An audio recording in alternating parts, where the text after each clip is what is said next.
रामपुर एक छोटा सा गांव था। इस गांव के अधिकतर लोग किसान थे। इन्हीं में से एक था केशव। केशव बहुत ही मेहनती था। वो ज्यादा से ज्यादा समय अपने खेतों में काम करने में बिताया करता था और सूर्यास्त के बाद ही घर लौटता था। दरवाजे पे उसकी बेटी चुटकी उसका इंतजार किया करती थी। पापा आ गए, पापा आ गए। और अपने पापा को देखते ही उसे लिपट जाती थी। आप आ गए पापा, मैं आप ही का इंतजार कर रही थी पापा। पता है आज स्कूल में हमें पेड़ लगाना सिखा रहे थे। फिर क्या, मुझे तो पहले से ही पेड़ लगाना आता था। टीचर ने पूछा कि चुटकी तुझे ये सब कैसे आता है, तो मैंने गर्व से बोला कि मेरे पापा किसान हैं। अरे वाह, ये हुई ना बात। सबने मेरे लिए तालियां बजाई और टीचर ने मुझे चॉकलेट भी दी। बढ़िया है। वैसे तेरी माँ ने आज खाने में क्या बनाया है? दाल चावल और गोभी की सब्जी। फिर से गोभी की सब्जी? अरे छुटकी, तुम्हें तो गोभी की सब्जी खानी चाहिए। ये सब्जी तुम्हारे पापा ने उगाई है। फिर तो मैं जरूर खाऊंगी। मैं अभी खाना लगाती हूँ। कोमल ने सबके लिए खाना लगाया और फिर तीनों ने एक साथ बैठकर हंसी खुशी खाना खाया। अगली सुबह बिन मौसम बरसात शुरू हो गई। अब क्या होगा? ऐसे ही अगर ये बरसात बरसती रही तो सारी फसल बर्बाद हो जाएगी। आप चिंता मत कीजिए, भगवान जी हमारी मदद करेंगे। जल्दी बरसात रुक जाएगी। उम्मीद है। लेकिन होने को कुछ और ही मंजूर था। बरसात बढ़ते ही जा रही थी। कुछ ही घंटों में गांव में पानी भरने लगा और जल्द ही खेतों में भी पानी भरने लगा। सारे किसान परेशान हो गए। अब क्या होगा? सारी फसल बर्बाद हो गई। अब तो भगवान ही हमारी मदद कर सकता है। केशव ने अपनी फसल देखी जो पूरी पानी में डूबी थी। वो परेशान हो गया। वो भीगते हुए घर लौटा। कोमल, समझ नहीं आ रहा है कि अब क्या होगा। सारे किसानों की फसल पानी में डूबकर बर्बाद हो गई है, हमारी भी। हे राम, अब हम क्या करेंगे? पानी उतरे तो नई फसल लगाने की सोच सकते हैं। अब और कोई रास्ता नहीं। हमें इंतजार ही करना होगा बरसात रुकने और पानी उतरने का। हाँ, आप चिंता मत कीजिए। नई फसल लगाने में मैं आपकी मदद करूंगी। केशव और कोमल चिंतित थे। खारी बरसात रुकी ही नहीं और पानी का स्तर बढ़ता ही जा रहा था। गांव के निजाले हिस्सों में घर डूबने लगे थे। केशव और सारे गांव वाले उन लोगों को बचाने निकले थे। कमर तक पानी में चलकर केशव बच्चों और बुजुर्गों को पानी से बाहर निकाल रहा था। फिर एक लगभग डूबे हुए घर से केशव को किसी औरत की आवाज आ रही थी। मुझे बचाओ, बचाओ। केशव उस घर में गया। वहां फंसी हुई औरत को केशव ने घर से बाहर निकाला, पर बस उसी वक्त वो घर बह गया। केशव के ऊपर छत गिरी और वो बुरे तरीके से घायल हो गया। कुछ गांव वालों ने केशव को बाहर निकाला। केशव बेहोशी के आलम में घर पहुंचा। इन्हें क्या हुआ? किसी की मदद कर रहे थे पर घर ढह गया और इन्हें गहरी चोट आई है। हे राम! कोमल केशव की देखभाल करने लगी और कुछ ही देर में डॉक्टर आ गए। लगता है कोई भारी चीज इनके सिर पर गिरी है। इन्हें कब होश में आएगा ये पता नहीं। पर कोई तो इलाज होगा इनको ठीक करने का। शहर में MRI स्कैन करके पता कर सकते हैं कि इन्हें क्या हुआ है। पर भारी बरसात के कारण शहर जाने वाले सारे रास्ते बंद हैं। अगले कुछ दिनों तक इनकी घर पर ही देखभाल करनी होगी। ठीक है। डॉक्टर दवाई देकर चले गए। माँ, पापा ठीक तो हो जाएंगे ना? हाँ, भगवान जी है ना। कुछ देर बाद चुटकी सो गई, पर कोमल को चिंता के कारण नींद ही नहीं आ रही थी। अगली सुबह बरसात थम गई और खेतों से पानी उतरने लगा। किसान वापस तैयार हो गए नई फसल बोने के लिए। यहाँ केशव तो बिस्तर पे था तो कोमल तैयार हो गई खेती करने। चुटकी बेटा, अपने पापा का ख्याल रखना। मैं खेतों में थोड़ा काम करके आती हूँ। ठीक है माँ। कोमल खेत पहुंची तो उसके खेत में पानी तो नहीं था, पर मिट्टी अभी गीली थी। कोमल ने मिट्टी को उठाकर देखा। इस मिट्टी में कोई भी फसल कैसे उगेगी, लेकिन मुझे कोशिश करनी चाहिए। कोमल ने खेतों में बीज बोना शुरू कर दिया। कुछ घंटे बीत गए। अब उम्मीद है कि कुछ दिनों में बीजों को अंकुर फूटे। इतना मिट्टी पानी में है कि कुछ दिन पानी डालने की जरूरत ही नहीं। खेतों का काम खत्म करके कोमल घर चली गई। लगभग 4 दिन बाद कोमल वापस खेत आई। उसने देखा कि उसने बोए हुए सारे बीज मिट्टी के ऊपर है। हे राम, इतनी गीली मिट्टी में मैं कैसे फसल उगाऊंगी। अपने खेतों की ये हालत देखकर कोमल की आंखों में आंसू आ गए। अपनी परिस्थितियों को कैसे बदला जाए ये सोचते सोचते कोमल तालाब के रास्ते चल पड़ी। भगवान जी, मेरी मदद कीजिए। मेरे पति की ये हालत है और खेतों में कुछ उग ही नहीं रहा। ऐसा चलता रहा तो मेरा पूरा परिवार बर्बाद हो जाएगा भगवान जी। कोमल रो रही थी और तभी उसके सामने तालाब से एक मत्स्य कन्या आई। पुत्री, रो मत पुत्री। देवी, कैसे ना रो, आप तो मेरी परिस्थिति जानती है। मेरे पति को होश ही नहीं आ रहा और हमारे खेत पानी की वजह से बर्बाद हो गए हैं। मत्स्य कन्या ने अपनी जादू से एक घड़ा बनाया। ये लो पुत्री, इसके अंदर जादुई बीज है। तुम इन्हें अपने खेतों में बो दो। तुम्हारे खेतों में मछलियों की खेती होगी, जिससे तुम्हें अच्छा खासा मुनाफा हो जाएगा। और इस घड़े में जो पानी बचेगा वो भी जादुई है। उस पानी को अपने पति के माथे पर लगाना, वो तुरंत ही जाग जाएंगे। धन्यवाद देवी, आपका बहुत बहुत शुक्रिया। मत्स्य कन्या वापस तालाब में समा गई। घड़ा लेकर कोमल अपने खेत पहुंची। कोमल ने उस घड़े के अंदर जो छोटी छोटी मछलियों की बीज थी उन्हें अपने खेतों में छिड़क दिया। जब सारे बीज खत्म हो गए, अब इसमें बस पानी है, जादुई पानी। वो जादुई पानी लेकर कोमल अपने घर पहुंची और फिर उसने अपने हाथों से वो पानी केशव के माथे पर लगा दिया और कुछ ही पलों में केशव ने अपनी आंखें खोली।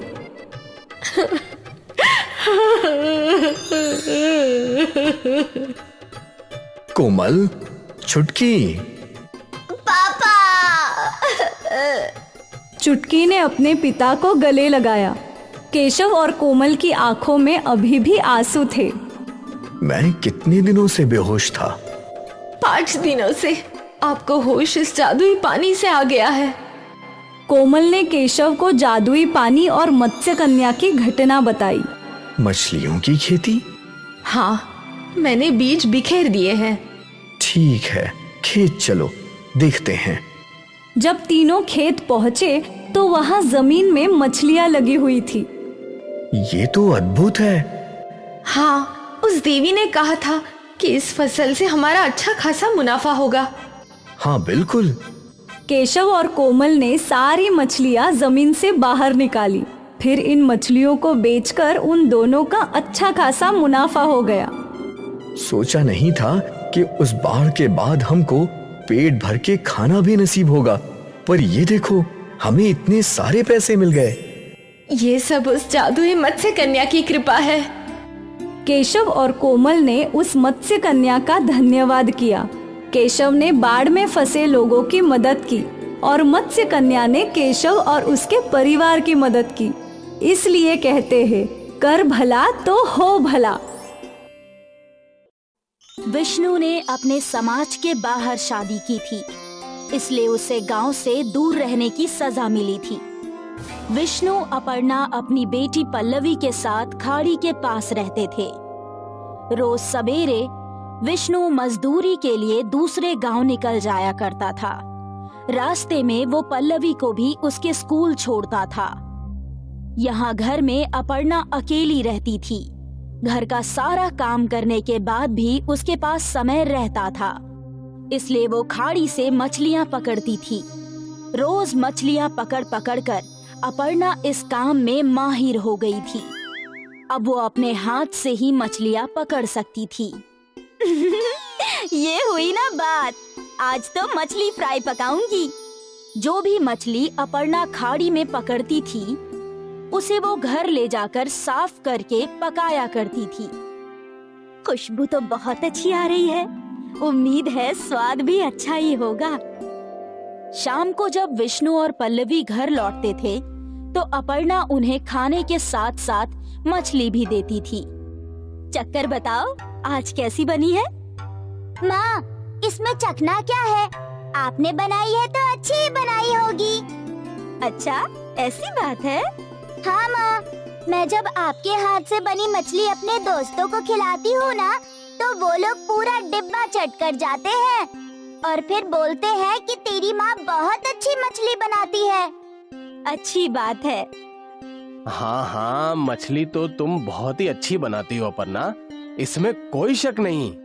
मछली से याद आया, मैं सोच रही हूँ कि मैं रोज ज्यादा मछलियाँ पकड़कर उन्हें बाजार में बेचूं।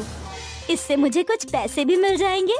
हाँ, बेच तो सकती हो, तुम्हें तो मछलियाँ पकड़ना भी आता है। हाँ? तो कल से ही काम की शुरुआत करती हूँ। अगले दिन अपर्णा ने कई सारी मछलियाँ पकड़ी और फिर उन्हें एक टोकरी में रखकर बाजार की तरफ चल पड़ी। ताजा ताजा मछलियाँ, आज की पकड़ी है, बिल्कुल ताजा मछलियाँ हैं। मीठे पानी की मछलियाँ हैं क्या?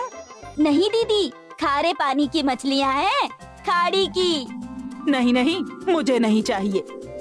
कई लोग अपर्णा के पास मछलियाँ देखने आए, लेकिन बहुत ही कम लोगों ने मछलियाँ खरीदी। ये देखकर अपर्णा निराश हो गई। कोई बात नहीं, आज का पहला दिन है, हो सकता है कि कुछ दिनों में मछलियों की बिक्री अच्छी हो। अपर्णा ने खुद को दिलासा दिया और टोकरी लेकर घर की ओर निकल गई। अगले दिन भी अपर्णा ने ताजी मछलियाँ पकड़ी और उन्हें बेचने के लिए बाजार पहुँची। मछलियाँ ले लो, ताजी ताजी मछलियाँ।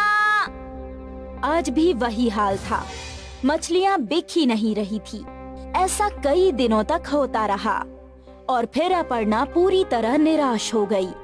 वो मछलियों की भरी हुई टोकरी लेकर घर पहुंची।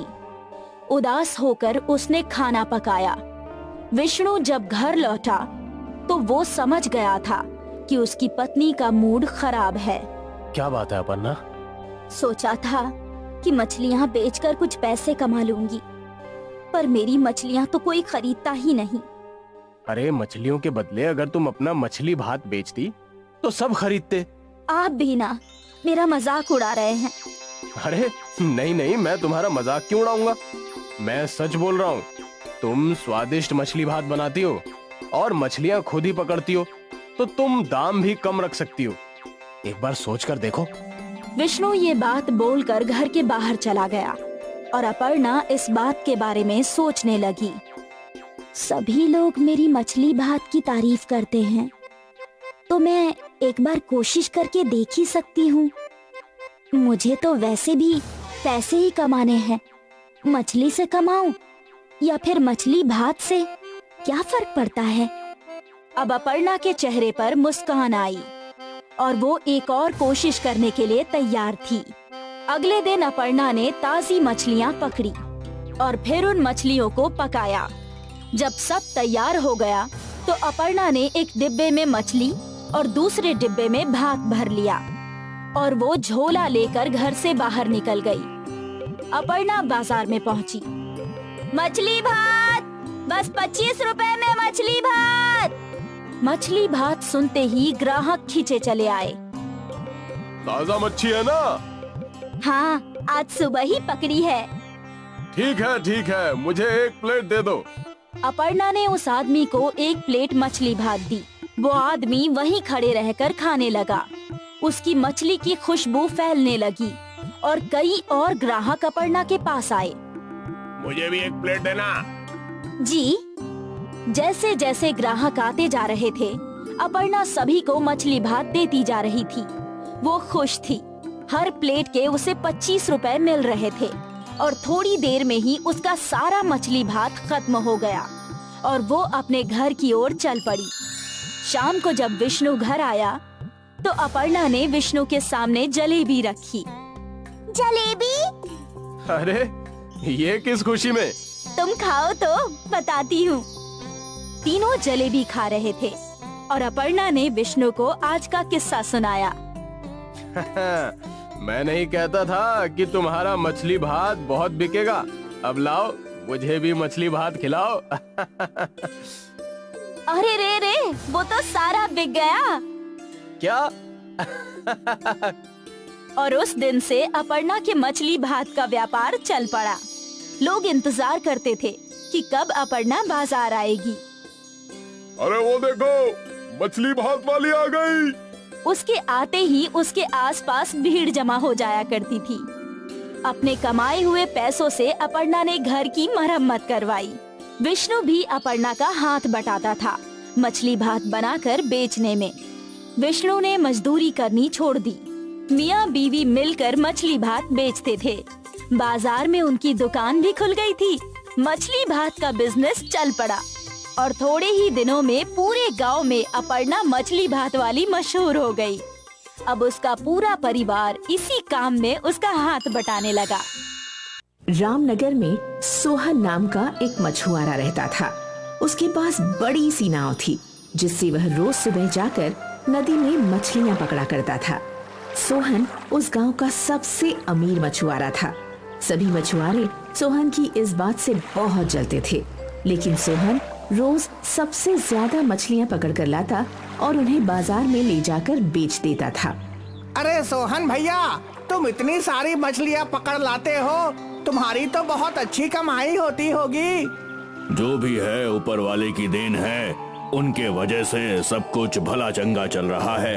चलो इसी बात पर आज तुम्हारे तरफ से हम सभी को पार्टी। ऐसे ही सोहन का मछली का व्यापार ठीक ठाक चल रहा था। सोहन दिल का भला इंसान था, इसलिए उसके दोस्त हमेशा उससे पैसे ऐंठा करते थे। लेकिन इस बात से उसकी पत्नी विमला को बहुत जलन होती थी। क्या मिला आज तक किसी को भी समाज सेवा करके? और समाज सेवा करने की जरूरत ही क्या है? भगवान ने सबको हाथ पैर दिए हैं, खुद मेहनत करे और खुद खाए। तुम्हारी बात सही है भाग्यवान, लेकिन अब हमें किसी चीज की कोई जरूरत नहीं है और यार दोस्त के साथ पार्टी करने में क्या बुराई है? ये सब दिखावा है, दिखावा। जरूरत के वक्त कोई साथ नहीं देता। एक दिन सोहन का पुराना मित्र रमेश सोहन से मिलने आता है। रमेश हमेशा से सोहन के पैसों पर नजर गड़ाए बैठा रहता था। क्या बात है, तुमने तो बहुत आलीशान घर बना लिया है, लेकिन क्या बताऊं, मेरा बिजनेस में बहुत नुकसान हो गया है। 2 वक्त की रोटी भी बड़ी मुश्किल से मिल रही है। ये तो बहुत ही बुरा हुआ। तुम्हें कुछ भी जरूरत हो तो मुझे बताना। लेकिन रमेश भाई साहब, आपके कपड़े और जूते देखकर तो ऐसा बिल्कुल नहीं लग रहा जैसे आपको खाने की कमी हो रही है। आपका पेट भी आपके शर्ट की बटन से बाहर झांक रहा है। ये सब तो पहले का है, हमारे पास नया खरीदने के लिए पैसे कहाँ हैं? सोहन रमेश को रोता देखकर उसे कुछ पैसे उधार दे देता है। रमेश वहाँ से खुशी खुशी पैसे लेकर चला जाता है, लेकिन विमला सोहन से गुस्सा हो जाती है। सोहन को हमेशा लगता था कि विमला उसे अच्छे काम करने से रोकती है, लेकिन ऐसा नहीं था। आज तो बड़ी सारी मछलियाँ हाथ लगी हैं, अच्छी कमाई होगी, इसे ले जाकर मार्केट में बेच देता हूँ। सोहन की मछलियाँ हाथों हाथ बिक जाती हैं। यह देखकर सोहन बहुत खुश होता है। जल्दी ही अपना सामान लेकर वापस घर चला जाता है। क्या हुआ, आज बहुत जल्दी घर आ गए? ज्यादा मछली हाथ नहीं लगी क्या? क्या बताऊं भाग्यवान, आज तो बहुत अच्छी बिक्री हुई। सारी मछलियाँ हाथों हाथ बिक गईं। थोड़ी देर बाद सोहन के घर के बाहर लोगों की भीड़ जमा हो जाती है और सभी सोहन मुर्दाबाद चिल्ला रहे थे। सोहन और विमला को समझ में नहीं आता है कि ये हो क्या रहा है। ये लोग ऐसे क्यों चिल्ला रहे हैं? पता नहीं, चलो बाहर चलकर देखते हैं। सोहन और विमला बाहर जाते हैं। वहाँ लोग काफी आक्रोशित थे। क्या हुआ भाई लोग, आप लोग इतने गुस्से में यहाँ पर क्यों चिल्ला रहे हैं? तुम्हारी मछलियाँ खाकर यहाँ सब लोगों के परिवार वाले बीमार हो गए हैं और कुछ लोग तो अस्पताल में भर्ती हैं। ऐसा कैसे हो सकता है? मैं तो हमेशा की तरह नदी से ताजा मछलियाँ पकड़ कर लाया था। वो सब हम नहीं जानते हैं। तुमको इन सब का पैसा वापस करना पड़ेगा, और तो और सबकी बीमारी का खर्चा उठाना पड़ेगा और मुआवजा भी देना पड़ेगा। सोहन को समझ में ही नहीं आ रहा था कि ये कैसे हो सकता है, लेकिन सोहन बहुत नेक दिल इंसान था, इसलिए वो सभी का पैसा वापस कर देता है और उनके बीमार रिश्तेदार को देखने अस्पताल भी जाता है। अब हमारे पास ज्यादा पैसे नहीं बचे हैं, सारे पैसे मछली खाकर बीमार पड़े लोगों को देने पड़े। अब बस ये घर और मेरी नाव बची है। नाव बेच देंगे तो फिर कमाएंगे कैसे? हमें ये घर बेचना पड़ेगा। ठीक है, हम तो अपनी जिंदगी तुम्हारे साथ नाव के ऊपर भी काट लेंगे। सोहन अपना घर बेच देता है। सोहन और विमला अपनी नाव पर जाकर रहने लगते हैं। सोहन हर रोज की तरह मछली पकड़कर बाजार में बेचने ले जाता है। मछली ले लो, ताजी मछली। पूरा दिन निकल जाता है, लेकिन सोहन की एक भी मछली नहीं बिकती है। सोहन पूरी तरह से निराश हो जाता है। अरे सोहन, तुम्हारी अभी तक एक भी मछली नहीं बिकी। क्या बताऊं, सुबह से कोशिश कर रहा हूं, लेकिन कोई मछली नहीं खरीद रहा। सभी कोई तुम्हारी मछली से डर गए हैं। सभी को अपनी जान प्यारी है। कोई भी अपनी बीवी बच्चों को बीमार थोड़ी ना करना चाहता है। लेकिन उसमें हमारी कोई गलती नहीं थी और हम इस गलती को सुधार चुके हैं। लेकिन हम लोग तुम पर भरोसा करें भी तो कैसे? एक बार धोखा खाया हुआ इंसान वापस धोखा नहीं खाना चाहता है। सोहन अपने मित्र के मुंह से ऐसी बात सुनकर निराश हो जाता है और वापस विमला के पास नाव पर चला जाता है। क्या हुआ, आज आने में बहुत देर हो गई? लगता है अच्छी कमाई हुई है। ऐसा कुछ भी नहीं है, आज एक भी मछली नहीं बिकी। कोई हमसे मछली खरीदना नहीं चाहता है। तो क्यों ना आप अपने दोस्त रमेश से मदद मांगे? आखिरकार आपने भी तो उसकी जरूरत के वक्त पर मदद की थी ना। अब सब कुछ बदल गया है। जब तक मेरे पास पैसे थे, लोग मुझसे मदद मांगने आया करते थे, लेकिन अब सब लोग मेरी हालत का मजाक उड़ा रहे हैं। हम कल फिर से मछलियाँ पकड़कर नदी के उस पार वाले गांव में बेचने जाएंगे। वहाँ हमें कोई नहीं जानता है। ठीक है, तुम कहती हो तो कल हम उस गांव में भी जाकर देख लेते हैं। अगले दिन सोहन और विमला जब मछलियाँ पकड़ने पानी में अपनी नाव को नदी में उतारते हैं, तो बाकी मछुआरे उनका विरोध करने लगते हैं। तुम नदी के पानी में अपनी नाव नहीं उतार सकते। ऐसा क्यों बोल रहे हो मदन भैया? एक बार तुम हम सबकी जान खतरे में डाल चुके हो, लेकिन अब हम ऐसा नहीं करने देंगे। ठीक है, हम अपनी नाव लेकर इस गांव से चले जाते हैं। विमला और सोहन अपनी नाव लेकर नदी में निकल जाते हैं और घंटों तक पानी में चलते रहते हैं। उन्हें आसपास कोई गांव नजर नहीं आता। तभी विमला को पानी में सोने की तरह चमकती हुई एक मछली नजर आती है। विमला तुरंत जाल पानी में डालकर उस सुनहरी मछली को पकड़ लेती है। ये तो कोई जादुई मछली लगती है। इसका रंग तो देखो, सोने की तरह चमक रहा है। अगर सुनहरी मछली को बाजार में बेचेंगे तो अच्छी कीमत मिलेगी। हमें मछली को संभाल कर रखना चाहिए और हम इस मछली का फार्मिंग करेंगे और इसके सुनहरे अंडों को बाजार में बेचेंगे। तुमने वो कहावत नहीं सुनी, सोना देने वाली मुर्गी को काटा नहीं जाता? सही कहा तुमने। विमला और सोहन एक गांव में पहुंचते हैं और वहां पर अपनी नाव बेचकर थोड़ी जमीन खरीदकर वहां पर तालाब बनाते हैं और सुनहरी मछली की फार्मिंग शुरू करते हैं। कुछ ही दिनों में सुनहरी मछली सुनहरे अंडे देती है। हम इस सोने के अंडे को बेचकर ढेर सारे पैसे कमा लेंगे।